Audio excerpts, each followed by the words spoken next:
Don't forget to like, follow, subscribe, and turn on notifications so that you will receive alerts when there are new episodes. Go get it. That's what I tell them. I've been grinding for so long, I wake up and chase my goals. I go out and I go get it. How to code, that's all I know. I don't succeed, then I don't breathe. Success, what does it mean? If I conquer all my goals, then I'm living out my dream. Dig deep, go out and get it. Success Chronicles. Compete until it's finished. Success Chronicles. Go take care of your business. Success Chronicles. It's deeper than just winning. Success Chronicles. Hey, what's up, everybody? This is Chip Baker coming to you with another episode of the Success Chronicles. Excited about this one. We have my guy, Mr. Stanley Leone, with us. Great story, great journey. And first, before we dive in, I just want to say thanks so much for taking the time to interview with the Success Chronicles. Hey, thanks, Chip, for having me. I really love what you're doing. Thank you.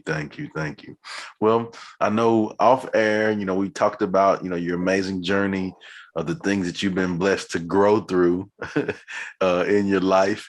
But if you don't mind, sharing a little bit about your journey and so people have an idea of who you are and what it is you do.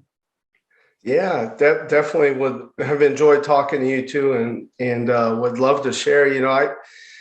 I've been sharing my story since I was 17, so we're coming up on nearly 3 decades of talking about my experiences. And one thing that's really changed since I've gotten older is I think my story really started for me in the beginning. And what I mean by that is, or not in the beginning, in the middle. What I mean by that is that in the beginning, the story was kind of written for me. We're all born into something and we don't have much control over that. But for me, when I started to have control, I think I was already 17 years old, and I walked into a classroom and met a teacher named Monda Simmons, a pretty incredible woman, and just connected with her. And it was pretty unlikely, just because when I met her at 17, I was a convicted felon.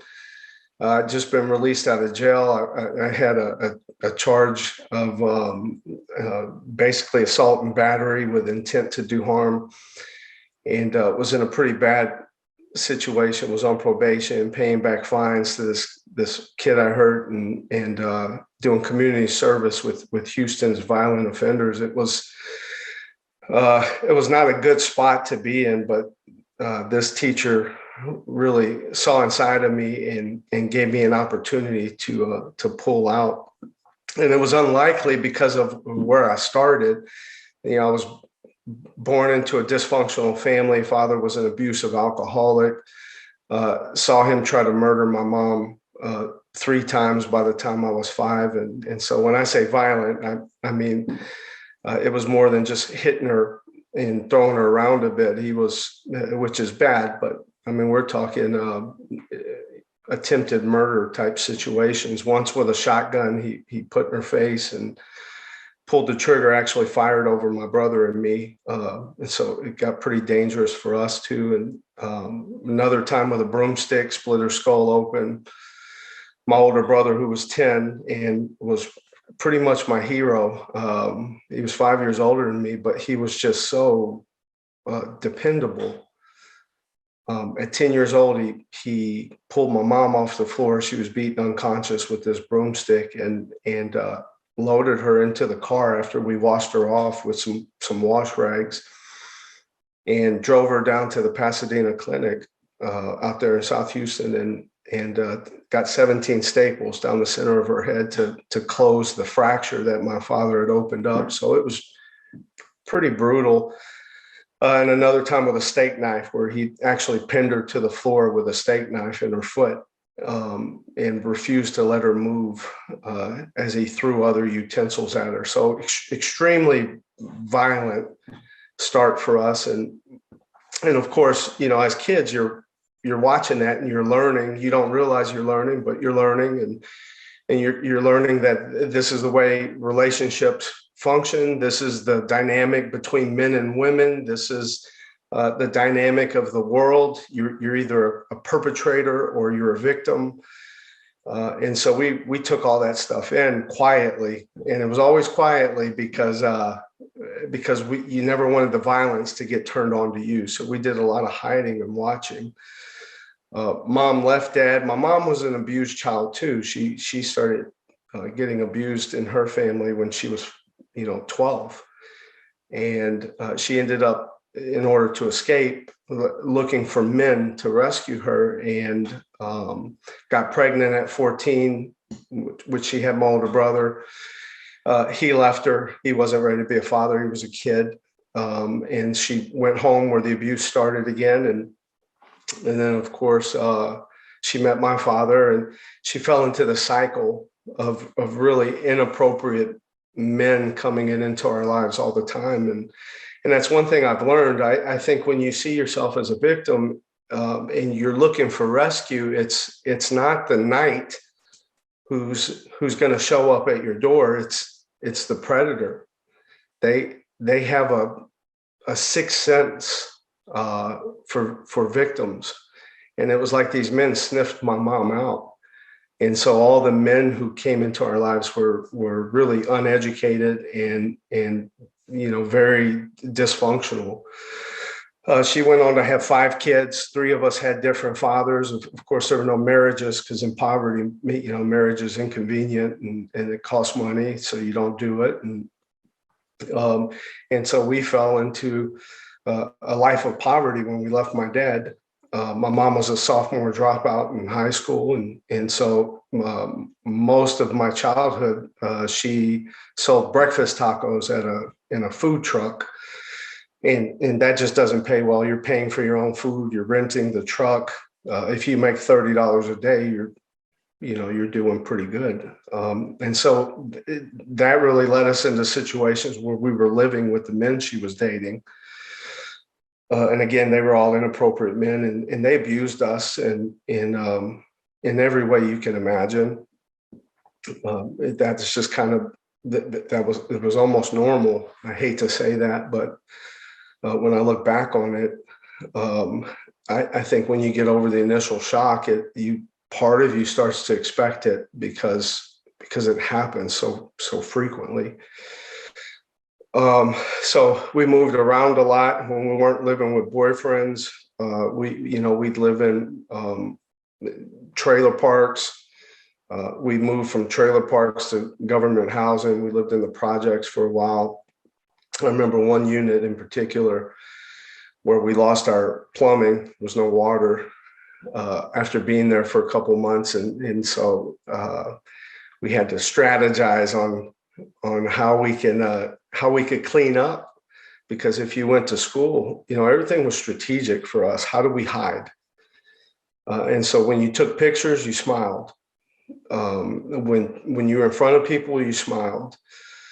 And taking a bath and being clean was also strategic. And so that led us to going to my grandma's trailer every Sunday. And that actually led to really the best childhood experiences I had. I'll tell you real quick about my grandparents, and then I'll move on. But my grandparents were interesting. My grandmother was French, spoke in this thick Cajun French accent. And she was about 4'11", 360 pounds. Self-described fluffy. She used to call her, she'd say, "I'm fluffy, boy." And boy, mean as a whatever, just mean. She would get after you if you got out of line, but sweet. And my grandfather, so she left my mom's dad before I was born and married another man who was the only grandfather I knew. His name was Cisco Rodriguez, and he was Spanish was the only language he spoke. He was I guess you'd call him undocumented immigrant here. And so he was her complete opposite, spoke Spanish, and he was 5'11", about 110 pounds. And one of the things they would do is they'd stand next to each other, and my grandma would say, count, and she'd make us count to number 10. And she would basically say, "Hey, we're the number 10. as she's standing next to my grandfather. It was the funniest thing. But just a sweet disposition. So we would all take turns bathing at the trailer. And when we were waiting for our turn to bathe, the lucky one of the kids, we get to sit in my grandma's lap. My granny had the recliner because she was the boss of the trailer. And man, when you sat in her lap, you just kind of sunk. You melted down into her.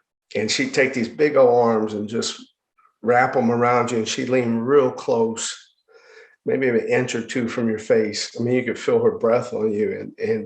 And she'd whisper, and she'd say, you know, your granny loves you, boo, in this Cajun accent. Your granny loves you. You're going to be okay, boy. And nobody's going to hurt you, Sha. Your granny's here now. Nobody's going to hurt you. I love you. She just keeps saying it. And I remember there was always a moment when I'd believe her, you know. I believed that maybe things were going to be okay, or that I was lovable. It was just a moment. It wasn't much, but looking back, I realized that that moment was enough to get me through a week of hell, because when we left, we were living in these projects, and it was dangerous, and Mom had these men in our house, and I mean, it really was hell. And I remember looking back, that there would be times when you feel like I'm talking like 10, 11, 12 years old, where you just get overwhelmed, and you're like, I just can't do this anymore.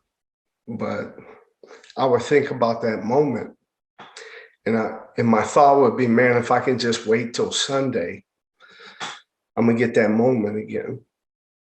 So those moments kind of got me through some pretty tough times. And anyway, we did that for a while. I was very grateful for my grandparents, and we ended up, they condemned the building we were in, so they gave us 2 weeks to get out, and we ended up living in a motel. And the motel is when I really became angry, because I didn't want people to know. I was pretty ashamed of my family. And at that time, I was in a bunch of bad stuff. I was selling drugs and doing just stupid things, trying to fit in, trying to get approval, I guess. I remember the guy I sold for, I thought he was the biggest, baddest guy on the South Side. And I wanted him to, you know, think I was great. And so I did whatever he told me to do. We boosted cars. I mean, we stole clothes out of laundromats, and anything you could get your hands on. So I was doing some stupid stuff, but I learned that if you were angry, people stayed away from you.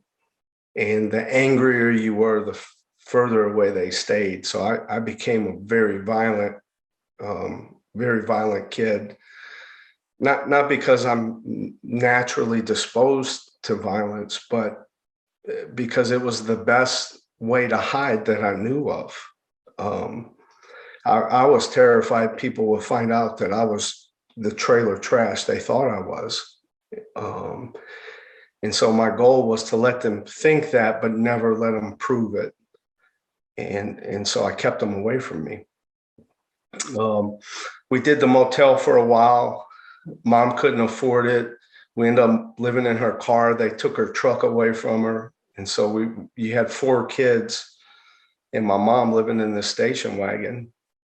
At this time, my older brother was gone. I woke up when I was maybe 7 or 8, asking for Johnny, my brother, and he was gone. And I remember my mom grabbed me by the hair, threw me against the wall. I rolled under this rollaway bed. We were living in a little mobile trailer in this lady's backyard at the time. And I rolled under this rollaway bed we slept on, and my mom was kicking me under there, telling me never say my brother's name again. And so I didn't. And he was gone for like 5 years. And we didn't know if he died, if he'd been kidnapped. And we found out later there was some abuse going on in the house, and another uncle had actually removed him out of that situation. But I didn't know that at the time. I just knew my big brother wasn't there. And I'm naturally introverted, quiet. I mean, my ideal, Chip, my vacation is in a cabin with a book, Yeah. Reading and writing. Let me just be alone. I'm a pretty much a loner, but I recognized my family didn't need an introvert. They needed a protector. And so I became more extroverted, which included becoming more violent because I was small. And so I had to be crazy because I wasn't very big. So that changed. We lived in a car for a while. Mom brought us to another uncle, the bad uncle, I call him. And I was 13. And the first night we were there, he basically stuffed my head in a pillow and climbed on top of me and assaulted me. And my mom came in and in the middle of what was happening and dragged me out, threw me on the couch and told me never to talk about it because that stuff didn't happen in our family. And I think in her defense, not that the behavior is defensible, but in her defense, I think she was really heartbroken that the same things that had happened to her happened to her children under her watch. And I really do believe that was the last thing my mom ever wanted. But she didn't know how to handle it when it happened. And so I laid there hating myself that night. And we left the next day, moved in with a boyfriend. I had an altercation with him shortly after. By this time, I was selling drugs again, so I had a gun everywhere. I went a little 380 I would carry with me, and caught him out in the front yard. He was going to whip me with a belt because I got in some trouble at school or something. So I put this gun in his, right against his forehead out in the front yard, and probably would have killed him. I mean, I'm not a killer, but but don't push me, like the song says, right? I was just angry and I was scared and I was hurt. But my mom stepped in the middle and I had this gun on her and she starts crying and it triggered a flashback in me. And I remember watching my dad hold this shotgun in my mom's face and watching her beg for her life. And I realized, man, I had become my dad. And I really hated him. I hated him. And that realization kind of overwhelmed me. I dropped the gun. The neighbors had called the police. So HPD shows up. They put me in handcuffs. And this cop sees my wrist where it's patched up. Because a week after my uncle raped me, I just sat on my shower floor slicing my wrist. And my only thought was, if life hurts this much already, like, I don't want it. Like, I can't handle it. And my little brother knocked on the door. He was like, Junior, I'm scared, man. Just come out. I'm scared. And I suddenly realized that if I died, nobody would be there to protect him. And so he saved my life. And this cop saved my life too, man. He could have locked me up in TYC again, juvenile, but he didn't. He took me downtown. He put me in HCPC out in Third Ward in Houston, the psychiatric center. And that was huge for me. I met a counselor in there, this big black dude, 6'5", 300 pounds, solid muscle. I mean, scary, just loud, strong. And I was cussing in there one day. He told me to close my mouth if I didn't have anything good to say. And I thought about fighting him for about a moment until I saw him. And then I sat down and started crying. Yeah, don't do that. No, I'm like, no, I'm sorry. I won't say anything again. I promise. And anyway, I remember him saying, his name was Joe, and I wish I could find him. He just started telling me about being a black man growing up in the 50s in Houston and dealing with segregation. But the way he told it was like, oh, you think you're the only one that's hurt. You think you're the only one that hates yourself, being told to hate yourself? Let me tell you about not being able to use your bathroom or drink out of your water faucet, boy. You ain't the only one. And he just starts like slapping me with his truth. It was kind of like a cold shower, man. It just woke me up to out of this pity party, thinking I was the only one that had experienced pain. And he ended his story by telling me, if you want your world to get big, you got to get smart, boy. You stay stupid and your world's going to stay small. And he told me about getting his PhD in counseling and how each step along the way, his life changed, and his world got big. So when we were done, I didn't know how to respond because I didn't know that strong people could also be vulnerable. I mean, the only strong people I knew was my father, and he was a perpetrator. You know, he was a predator. But this guy could have been a predator, and here he was saying, "Look, I've been vulnerable too. I've been broken too." So I got up to leave, and he called me over, and that man hugged me, grabbed me, had both my arms pinned down. I got scared, and I was about to push him off me because he's holding me up in the air. Now he's 6'5".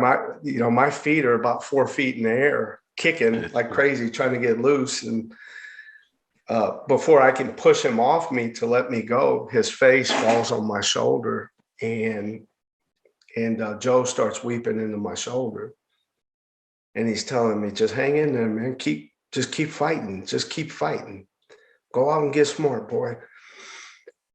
So for me, that was life-changing. First time I'd ever been appropriately touched by a grown man. So it's pretty powerful. Second thing, the first time I was diagnosed with bipolar disorder, I sat with about 8 doctors, and this is early 90s. So bipolar was like a brand new diagnosis.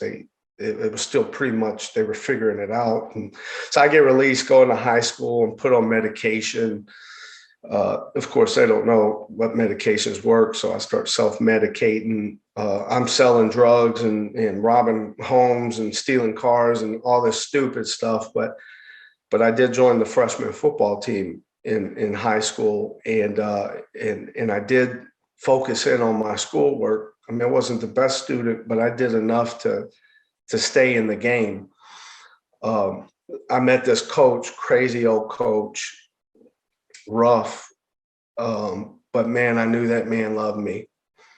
A lot of people, Coach Wilson was old. He was probably, I mean, he's one of them coaches that when they're 20, they look like they're 100. You know, he's just always been an old soul kind of guy. And his role model for football coaching was General Patton, which was the movie he made us watch for freshman orientation, 2-hour film called Patton.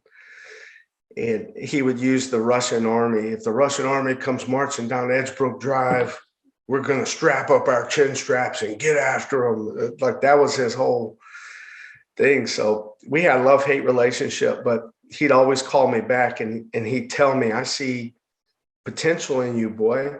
Like you could be playing this game on Sundays if you get your stuff together.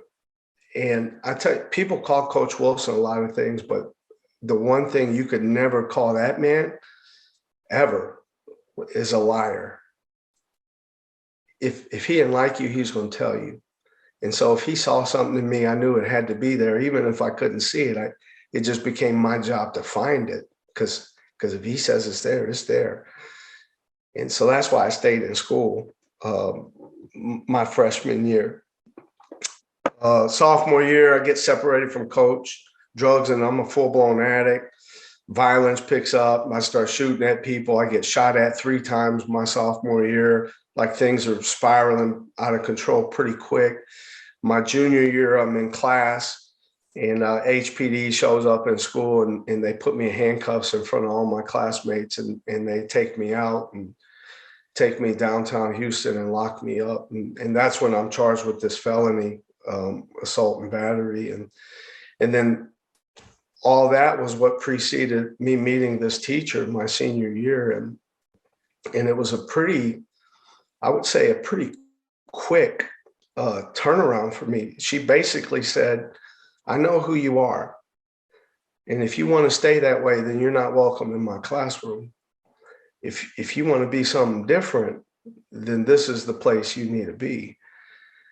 And I took her up on her offer. And about 6 weeks after seeing that she was genuine and sincere, I asked her to help me. I told her I wanted my life to look like hers, and but I didn't know how to do it.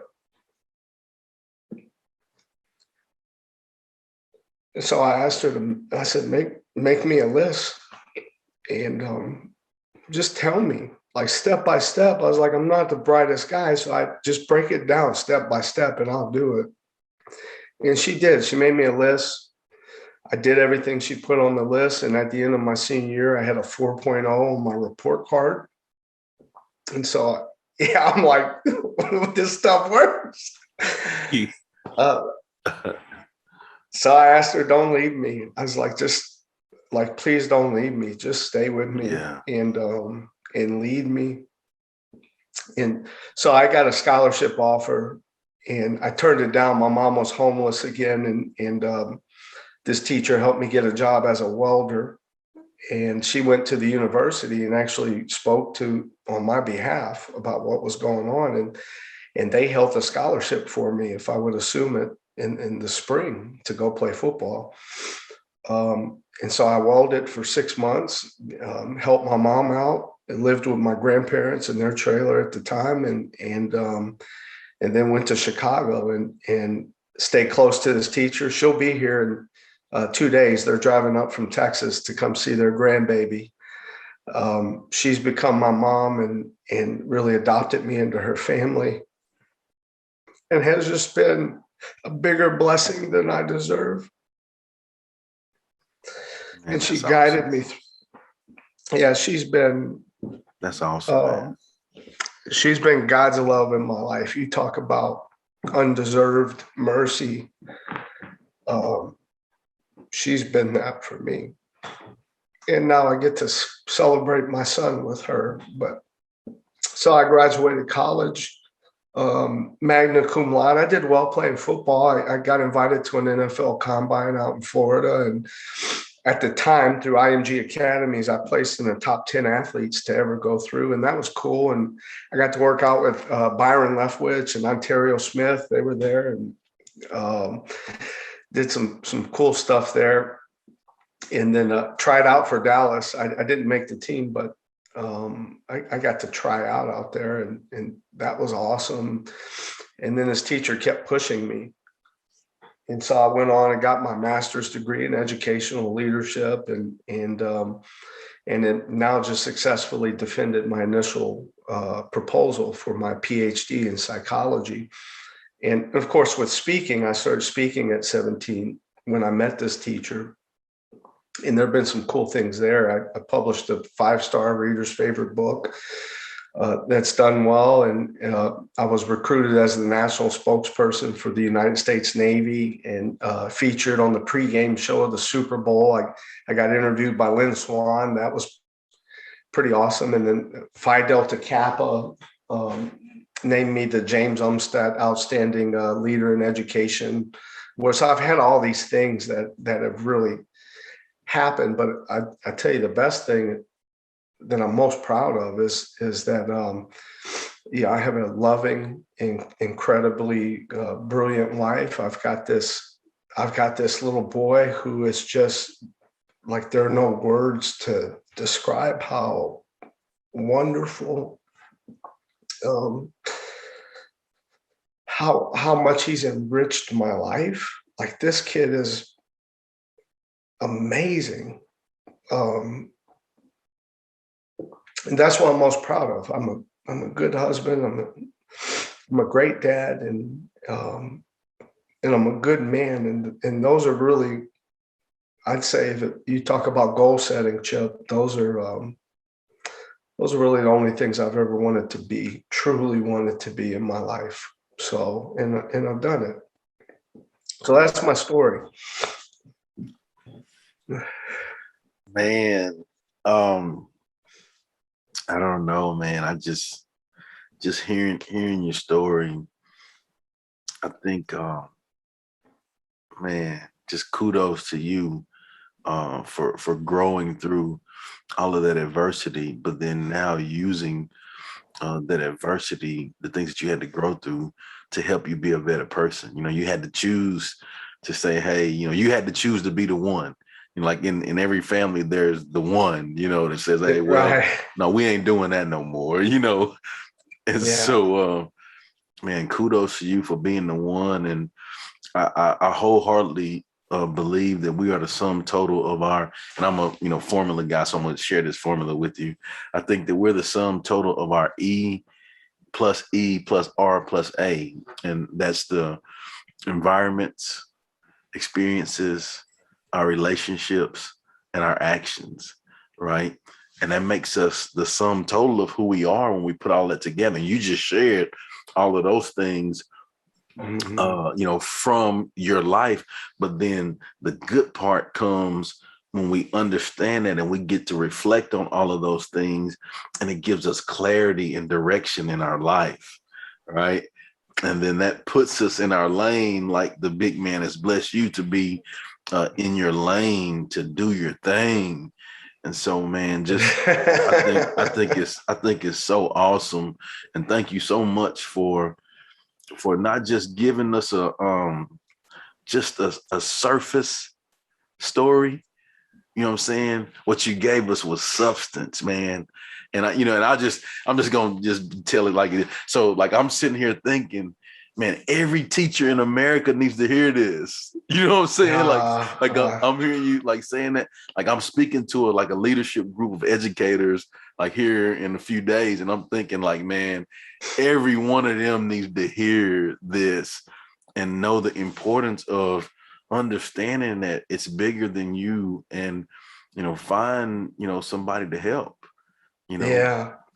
Well, that's why I love what you're doing, Chip. I learned this the hard way in my life. When you're young, you don't know what you don't know. Yeah.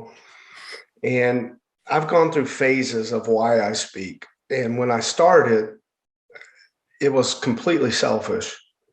I was 17. I was hurt. Yeah. First time I gave a speech, I had 30 teachers line up to hug me and tell me how proud of me they were and how much they loved me. And a couple of them, say they'd love to introduce their daughters to me, which 17-year-old kid, you're like, wow, even the mom likes me. And I got hungry. I didn't realize that I was starving for that.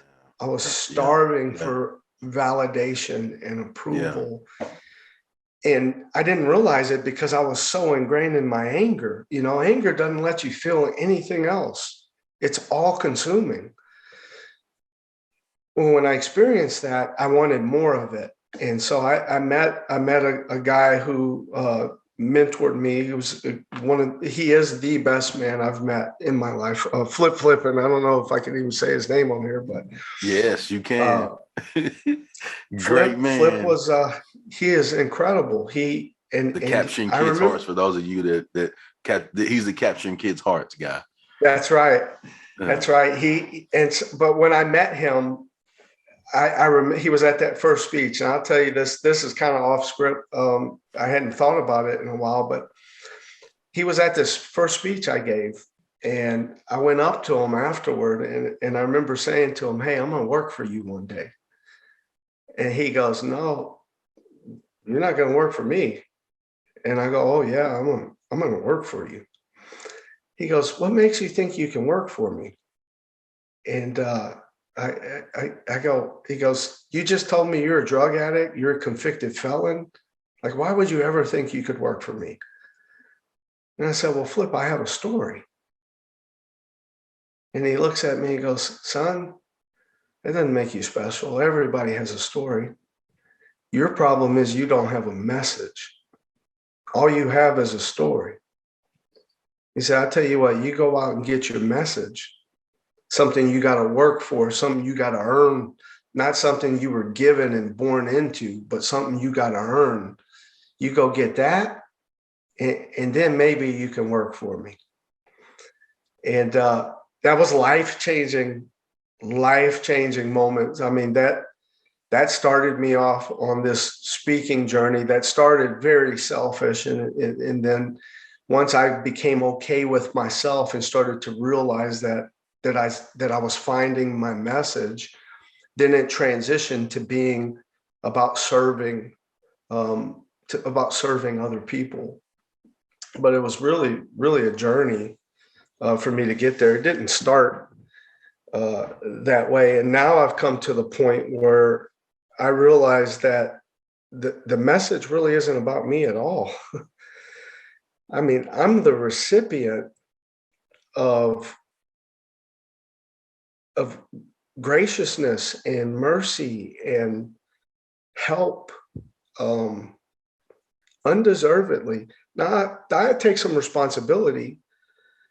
I had to make the choices to do what smart people told me to do and to go where they told me to go. And you know what? Susan Flippin told me my first major speech was at San Francisco, California at the AASA conference. Steven Spielberg closed for us. That's how big it was. It was me, Flip, and Monty Roberts in front of 6,000 superintendents. And I showed up, Chip. I was crying and spending half an hour before the speech in the bathroom, sitting on the toilet, so nervous. And I stepped out of that bathroom and Susan Flippin was there. And she goes, you know what makes you different, Stanley? You show up. When you're afraid, you don't run from it. You run into it face first. That's what's going to get you where you want to be. And those two people, those two incidents with those people have really shaped my life. I'm afraid most of the time. I'm afraid of failure. I'm afraid of disappointment. Yeah. I'm afraid of not being as good as people think I am. But I've learned that you run towards that fear and you slam into it, man. You don't tiptoe around, you slam into it face first. And nothing but good has ever happened from doing that for me. When you run away, nothing but bad can come from that. So those two people, the message isn't about me. It's about the people who have touched my life and unselfishly, in an unrestrained way, been willing to invest in me. Man, so good. So good. And that family is a great family. And I'm connected with the son, which is kind of how, it all came about. And I'll have to tell you, this interview is about you, but I'll have to tell you sometime off air how I got connected with the son. And it's, like it's one of those will blow you away kind of things as well. And so I'm truly grateful to have been connected with them and you as well to have you on. But just hearing you talk about your journey of the things that you've grown through, I would consider all of that to be hugely successful. So let's hit on success. What is your definition of success? Oh, yeah. I knew you were going to ask that question, and success is hard because I don't really know if it's so easy to define it, right? So success is really relevant to each person. And in my experience, success changes, how we measure it changes. I found that if you're giving your best to something, and if you're the best version of yourself, maybe not in the world, but if you're the best for the world, then I've concluded that that's what success is, being the best you for the world, right?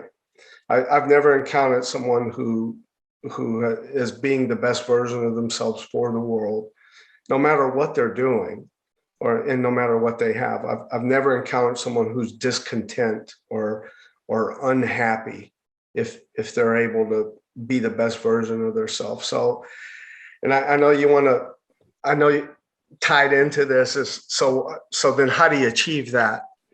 And I again, success is relevant, right? It's unique to each of us, but the way I think I've achieved it in my life, I have transitioned. Initially, it was money because I was broke. So I thought, well, if I have money, then I've made it. And I was 27 and the most sought after speaker in education and had more money than I knew what to do. I just bought this big home that was the featured home in Texas Monthly Magazine.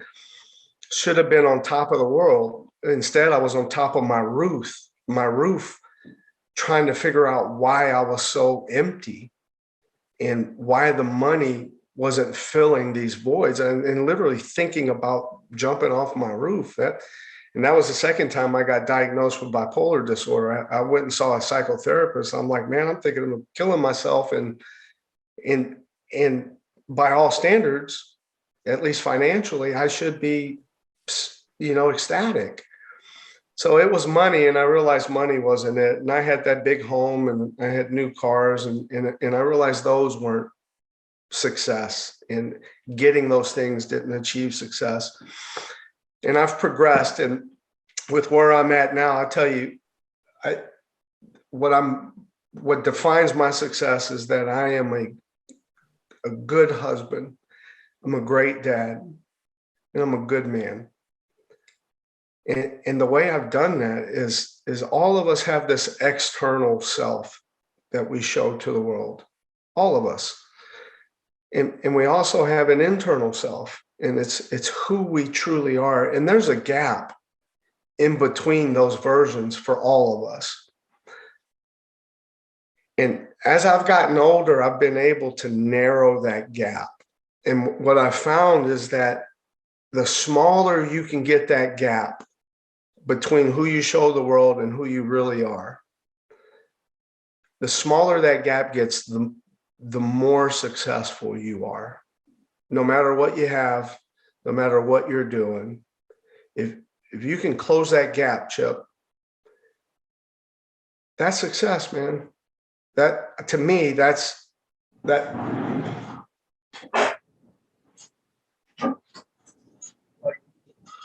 success, man. That's what it looks like. My son is safe. He knows he's loved. He will never be hurt. He will never see his mom hide under the bed or lock herself in the closet. He will never be told he's not good enough or he can't make it. He will always know that he's loved. That's success. So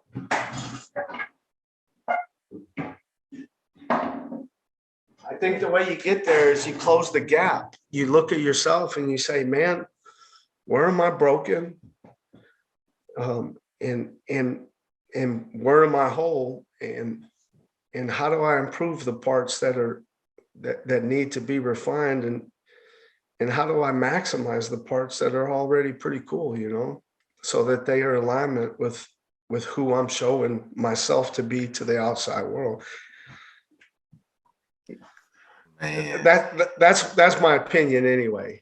You know, there's a I tried to. I'll just tell you, I had to put myself on mute because I wanted. You saw, man. Let's go, man! Like, just got me excited, man. And it's so true, closing that gap. And as you were telling your story, all of those things that you just mentioned, that you just said about your son, those are the exact things that I was thinking, man, it's great that that kid will never feel hurt in his life. No. Your wife will be loved to the utmost because you've seen the other side of that, what it's not, what you don't want it to be. You know, everybody that is broken, that gets an opportunity to be around you, they will be mended and made whole because of the experience that you've been blessed to have. And a lot of times when we grow through things in our life, catch that, grow Mm, through things in love our it. life, you know, we look at, and you mentioned this too, it's not happening to us, it's happening for us.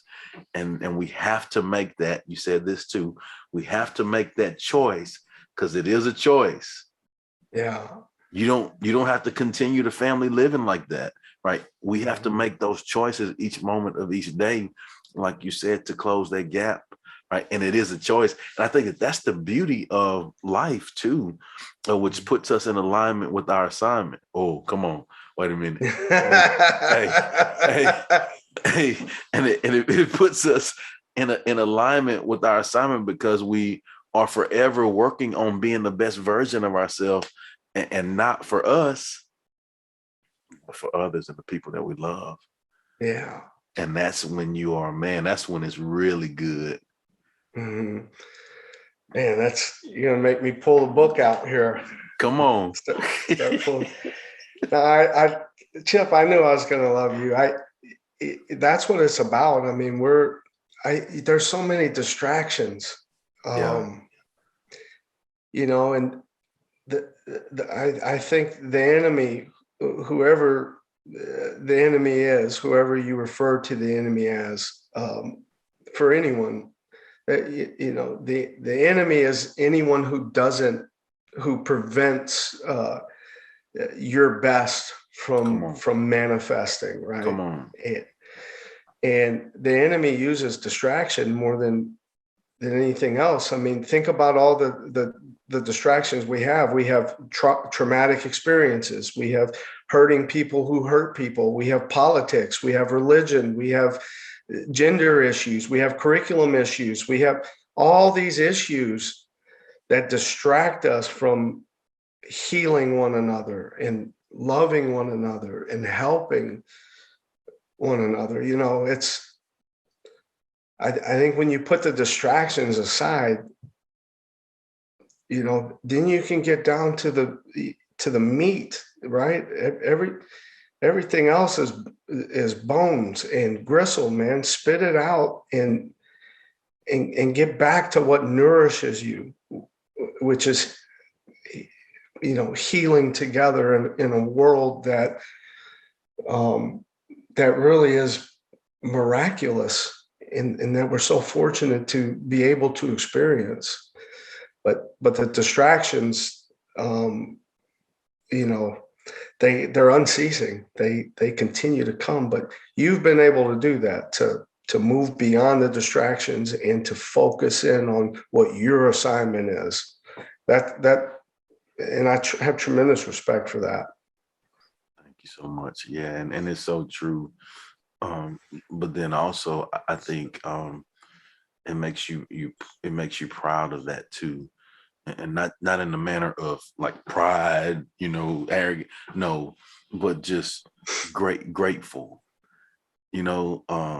just like, man, I'm proud that I have the opportunity to learn and have conversations with great people that, we all share similar stories, and those kind of things have learned similar things differently, but learned similar things, and then are Right. using those things to be a blessing to others, and that's so great. And so, Yeah. Chip, man, how so awesome good. is it that you get to that you actually get to play this role in the process? I mean, that's the gratitude, right? It's like, wow. Oh man, like, and Because I you was thinking, mentioned your yeah, story. yeah, I was thinking that too. Like, I'm sitting here listening, like I'm looking at you, right? You're talking about some of those things. I mean, I had to do a double take, right? Like, man, I can't believe I'm getting the opportunity to listen to this good stuff. But then, selfishly, I'm like, man, I can't wait to share with everybody, because it's about to change the world, man.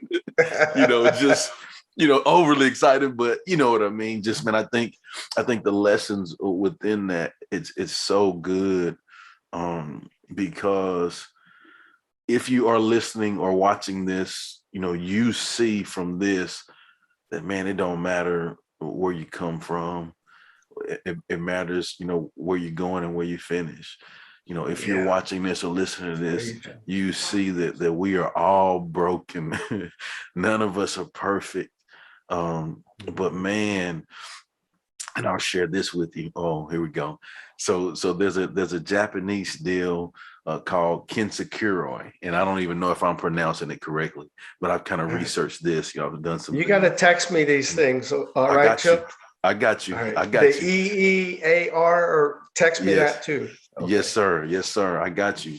But so it's with pottery. So when you have pottery, like it's a Japanese culture thing, you know, some, you know, every now and then your pottery gets cracked or gets broken, right? And so Right. what they do is they don't just throw it away. They know that there's still value in it, in the brokenness. Wow. And what they do is they lace it and put it together with gold or silver. And so now, from being broken, they're better than what they were before.